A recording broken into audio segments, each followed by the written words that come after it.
Hello, good morning.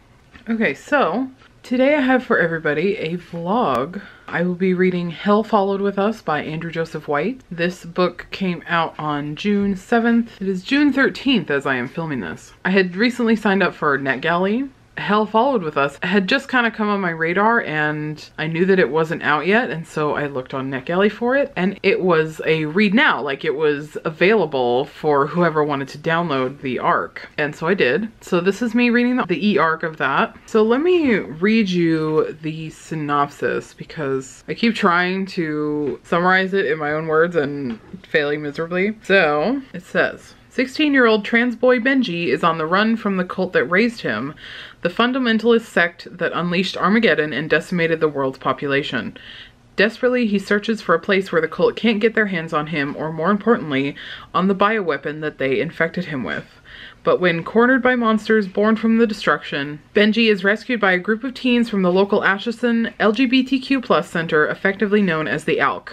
The ALC's leader, Nick, is gorgeous, autistic, and a deadly shot, and he knows Benji's darkest secret. The cult's bioweapon is mutating him into a monster deadly enough to wipe humanity from the earth once and for all. Still, Nick offers Benji shelter among his ragtag group of queer teens, as long as Benji can control the monster and use its power to defend the ALC. Eager to belong, Benji accepts Nick's terms until he discovers the ALC's mysterious leader has a hidden agenda and more than a few secrets of his own. So we have like a post-apocalyptic situation, we have a plague situation, we have basically, I think it's stated in the book that 9 billion people died, and not only died, but the plague that wiped them out can turn people into these like horrific monsters, like a la Left 4 Dead 2 or The Last of Us. So yeah, already from the synopsis, I swear to God, that synopsis, I never really get that super hooked by a synopsis, but that one, holy shit, like biblical apocalypse, turning into a monster, like queer kid, oh my gosh, it would just like absolutely fucking nabbed me right away.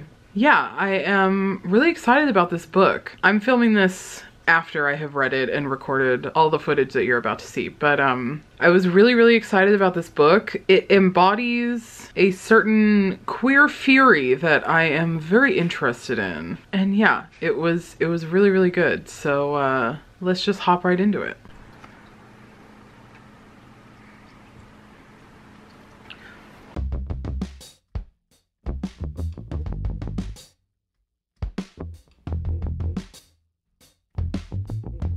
Dee Dee, do you want to join the video? Come here. Hey.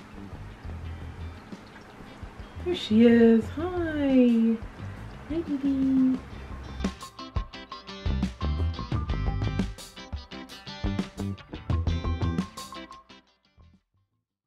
Oh my God. Okay. Holy shit. Excuse me, Dee Dee. I need to talk to the camera. Oh gosh. Yes, I know. Your life is so hard. Okay. Oh my God, the lighting is awful. Okay, I am a couple of pages in, and this book is already going so hard. Don't mind my, like, ghastly lighting, by the way. Okay, our main character, Benjamin, is running. That's all I have so far. I have a line. I guess I'll read a few lines. We were supposed to make it to Acresfield County together. Now he's a corpse in the lawn of a crumbling hotel, brains soaking into the dirt, returning to the earth, for out of it he was taken. Holy shit. And then, just like a few more lines.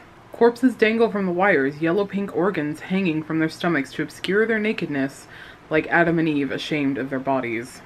Like, I don't know what else to say. I am here for it. I'm loving it.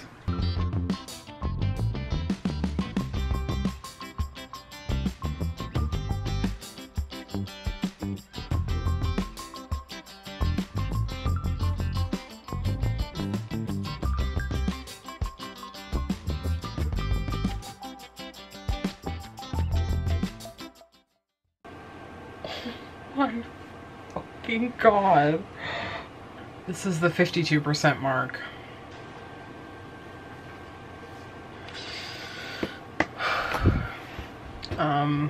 This book is not fucking around. The YA designation is interesting because this is extremely gory, extremely intense, and it is relentless. It kind of gives me, if you've seen Devilman Crybaby, it gives me that same sort of post-apocalyptic gore and horror and absolute like bleakness that anime like just embodies. This shit is real, y'all. So that was the end of chapter 17. It gives me Devilman Crybaby. It also gives me a little bit Left 4 Dead, the video game, just in the way the flood infected are sort of described. And it also, with the plague being called the Flood, it makes me think of Halo. The first Halo game is a huge source of nostalgia for me, and it became sort of this like gory kind of fungal horror at one point, if I'm remembering right. And the infection, the infected, they're parasites. They're a parasitic life form. I don't think that Andrew Joseph White named the plague in this book the Flood because of Halo. I mean, it's completely possible, but I think because on his author website he has a few songs listed for a playlist for this book, and one of those songs is called The Flood by Of Mice and Men. So maybe it's from that, but maybe it's also from Halo, because it also gives me, it very much is giving me the Flood from Halo. It's kind of all I have for this update. I'm glad that I like caught myself reading that last bit of chapter 17, because that was very intense. A lot of this has been extremely intense, but nothing so far has made my jaw drop quite like that. The tooth pulling scene earlier was not great for me, but it didn't elicit quite as much of a reaction. But okay, that's my update. Okay, it's 1:30 in the morning, but I've been reading for the last couple of hours, and I went to lay down in bed, and I cannot put this book down. So I'm gonna read for a little while.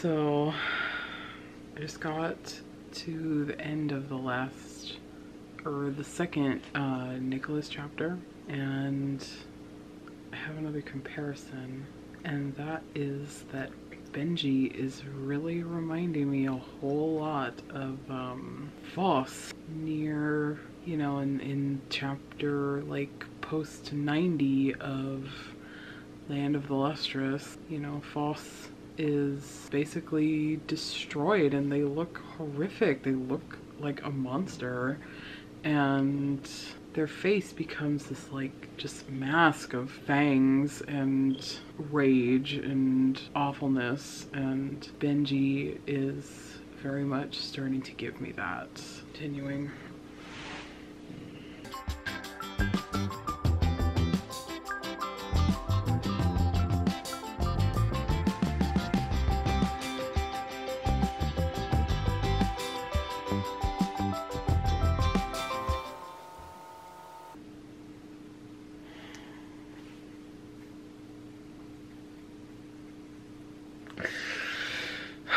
Oh, fuck.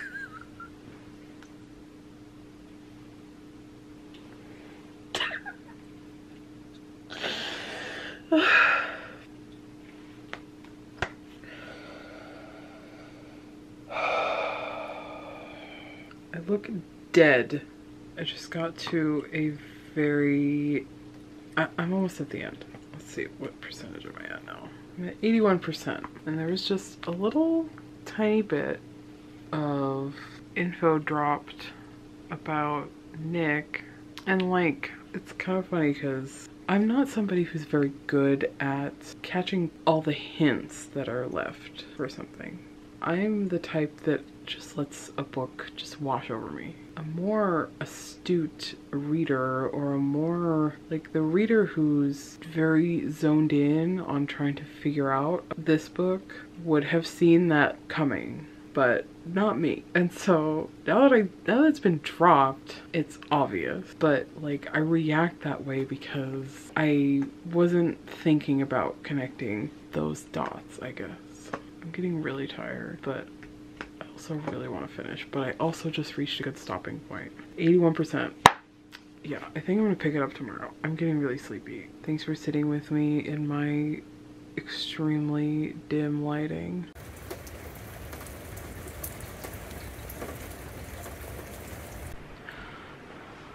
Hello.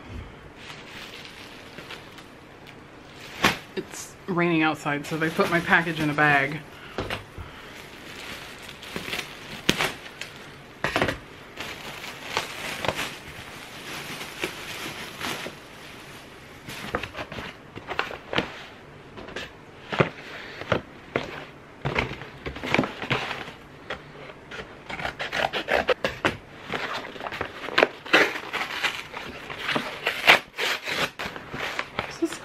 Sort of weird packaging for a book. Okay, here it is. Yes.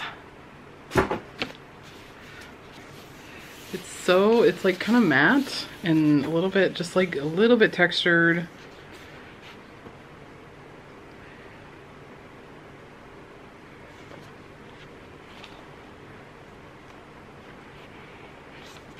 It's kind of small as well.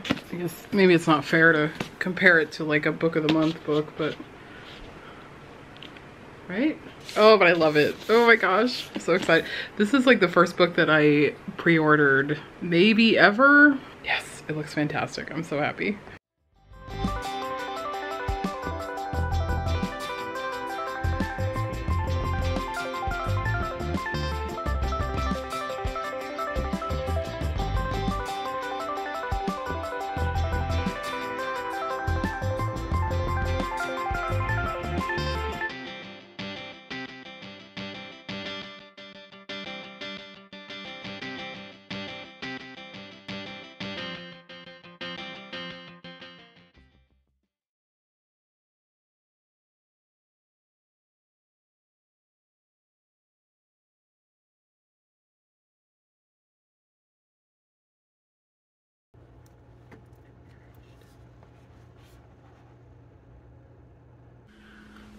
Okay, all right, so final thoughts. Final non-spoilery thoughts. This book is relentless. It is not apologetic for its gore and its intensity and its rage. What I really appreciate, especially first, that it takes the whole sort of found family thing and sort of subverts it. It's not that I don't like found family. I don't have any particularly strong feelings about found family as a trope, but I like that this book took found family and said, this is how the members of this found family are actually going to act in the situation that they're in. There is so much conflict. Like, it's not beautiful, I guess. Like, it's not, like, not everybody in this found family is implicitly trusting and implicitly supportive of everybody else. Benji encounters a lot of conflict with the other members, and these people are not happy. Like, love does not solve everything for them. Like, that checks a box for me. I keep trying to say, the word that I keep going back to is refreshing, and it's just that it's closer to the application of the trope that I enjoy seeing. Other than that, what else did I like? I will say, if you want to read this and you have some specific triggers, absolutely look up your trigger warnings and do not take them lightly. They are very explicit. All the trigger warnings that you're gonna see online happen in great detail and explicitly in this book, so do take those seriously. Other than that, I'm like hovering between a 4 and a 5 for this book. It checks so many boxes for me. I really enjoyed it. The writing is so good. It doesn't feel like a debut. Like, sometimes you'll read debuts and you'll be like, okay, this is a debut, like their writing is like a little bit shaky in some spots. I had no issues with the writing whatsoever. The thing that is sort of making me waffle between a 4 and a 5 for this is the ending. I found rather underwhelming. Like, it actually seems to end on a somewhat dissonantly hopeful note. For as nasty as the rest of the book is, the ending sort of didn't, like, I expected something worse. Like, it's sort of just tonally kind of ended on this note that's like, everything's gonna be okay. The rest of the book was not like that.